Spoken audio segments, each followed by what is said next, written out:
Well, hello from Hope Park Junction. This is my Modern Image N-Gage layout that currently lives in my garden shed. It's 3 years in the making so far, and I've got to the stage now where I can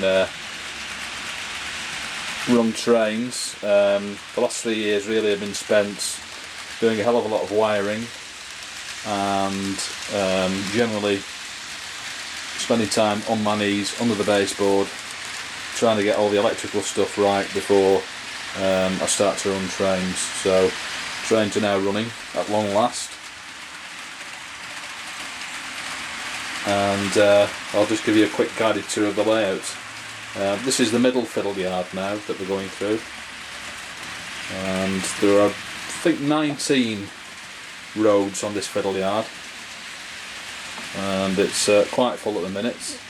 A lot of the stuff on here is running for the first time, despite the fact that some of the items I've had for about 8 years now.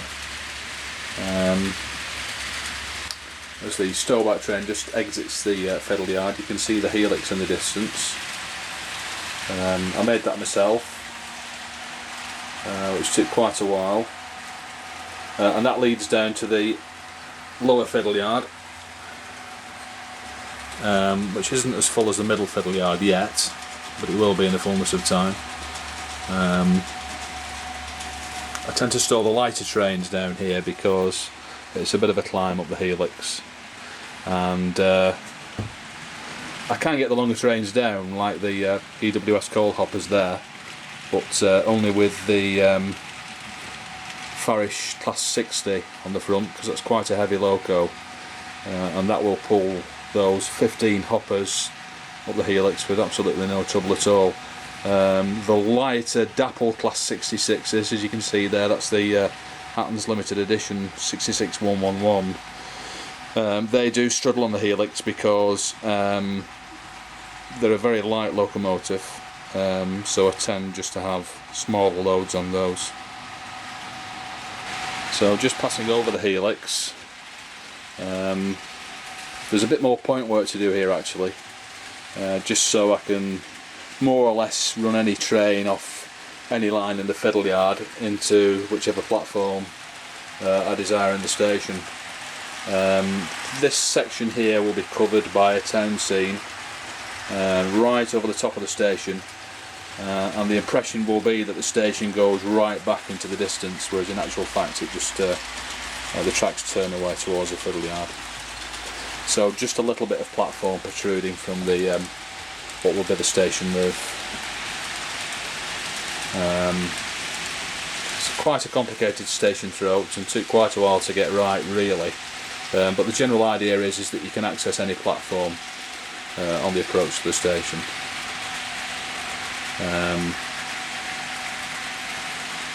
The wiring was quite complex. Well, it was for me anyway. There's there's a single slip there and a double slip, and there's a double slip there, and they're all Electrofrog. So that was quite a challenge for me, but I got there in the end.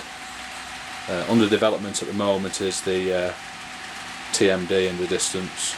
A couple of those tracks I've actually put in today, but a hell of a lot of work still to do. Across this side will be a DMU depot.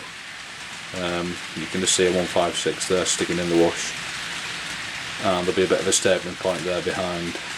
I'm going to have a couple of overbridges here, and you can just see in the background there sort of a raised section. I'm not 100% happy that I'm going to continue with that. The idea was that that would be electrified, and I'd be using the Dapple masts up there. I'm not too sure whether I'm going to continue with that. That would run round eventually to what would be another level on the fiddle yard, the upper level. That would come across from the top corner, sort of over there, diagonally across, maybe 5 or 6 lines. And the idea was to run that automatically, so there'd always be something running without me having to actually control the trains. As I say, I'm not 100% sure that I'm going to continue with that idea. Maybe I will. If I don't, then I'm going to have to put overhead wires right through the station, because I've got about half a dozen Class 86s and a couple of 87s that I need to use, so I wasn't going to electrify this bit, but that might have to happen, I think.